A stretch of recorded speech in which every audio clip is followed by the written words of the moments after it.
High বন্ধুরা, আমার YouTube channel অমৃত সন্ধানে তোমাদের সুস্বাগতম। আরেকটা নতুন রিডিং নিয়ে আমি চলে এসেছি। আজকে যাদের রিডিং করব তারা হলো Cancer, sun, moon, rising and Venus. তো এটা মেইনলি ক্যান্সার সিঙ্গলসদের জন্যে, যারা কিন্তু চায় তাদের জীবনে প্রেম আসুক, অথচ প্রেমে কিন্তু তাদের জীবনে রয়েছে বাধা। তো সেই কারণে দেখা যাক তাদের জীবনে কি বাধা রয়েছে যেই জন্য তারা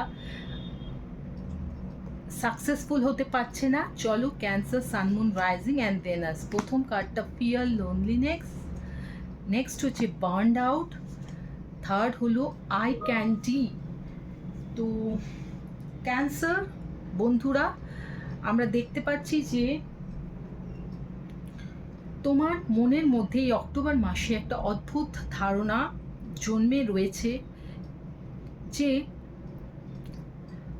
হতে পারে কোনো পাস্ট রিলেশনশিপ তোমার কাজ করেনি, এবং সেই জন্য তোমার মনে এই ধারণাটা রয়েছে যে তোমার জীবনে কোনো ভালো রিলেশনশিপ আসতেই পারে না, কোনো ভালো মানুষ আসতেই পারে না।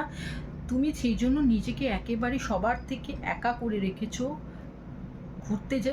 কারোর সঙ্গে মিশতে চাইছো না, হয়তো অল্প স্বল্প মিশছো, বেশি ডিপ লেভেলে যাচ্ছ না, কারণ তোমার মনে হয়েছে যে তোমার আগের রিলেশনশিপগুলো যেহেতু ভালো ছিল না, সেহেতু তোমার নেক্সট যে রিলেশনশিপগুলো আসবে সেগুলোও তোমার ভালো হবে না, এই একটা ধারণা তোমার মনের মধ্যে রয়েছে। সেই জন্য তুমি কিন্তু নিজেকে গুটিয়ে রেখেছো।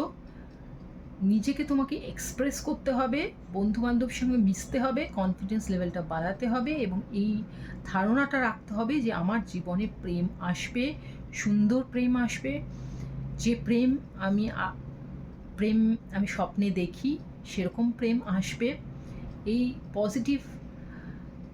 পজিটিভিটিটা যখন তোমার মনের মধ্যে আসবে, তখন কিন্তু তুমি দেখতে পারবে যে তোমার জীবনে নতুন নতুন মানুষ আসছে এবং তারা কিন্তু তোমাকে লাভ প্রপোজালও দিচ্ছে। নেক্সট দেখতে পাচ্ছি যে আগের রিলেশনশিপগুলো খারাপ হওয়ার দরুন তুমি এতটাই ইমোশনালি ভেঙে পড়েছো যে তুমি সেটা থেকে বেরোতেই পারছো না, সেইটাকেই ধরে রেখে দিয়েছো। কিছুতেই সেই বাজে রিলেশনশিপ বা বাজে অভিজ্ঞতা থেকে নিজেকে বার করে নিয়ে নিজেকে সেই লেভেলে আনতেই পারছো না যাতে তোমার জীবনে আবার নতুন করে ভালোবাসা আসে। তো তোমাকে সেই দিকটা দেখতে হবে, অপরচুনিটিস দিতে হবে সবাইকে। নিজেকে প্রথমে পাস্ট রিলেশনশিপগুলো থেকে বার করতে হবে, সেগুলো চলে গেছে, তারা আর আসবে না, এলেও সেটা তোমার জন্য মঙ্গলকর হবে না। তোমার জীবনে নতুন মানুষ আসবে এবং তাকে আনার জন্য পুরনো মানুষদেরকে তোমার জীবন থেকে বার করতে হবে।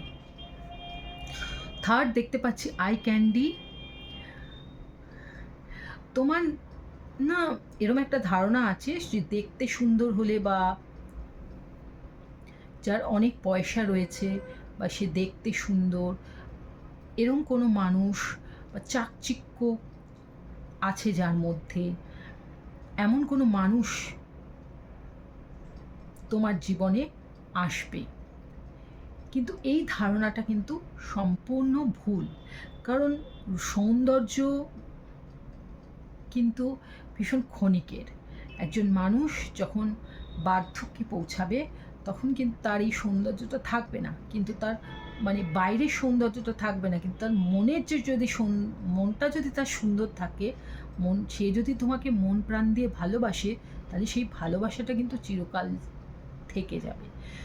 সেজন্য তোমাকে এমন মানুষকে চয়েস করতে হবে বা সিলেক্ট করতে হবে যার কিন্তু ভেতরটা খাঁটি সোনা, যে কিন্তু সত্যিকারের তোমাকে ভালোবাসবে, তার বাইরে সৌন্দর্য থাকুক কি না থাকুক।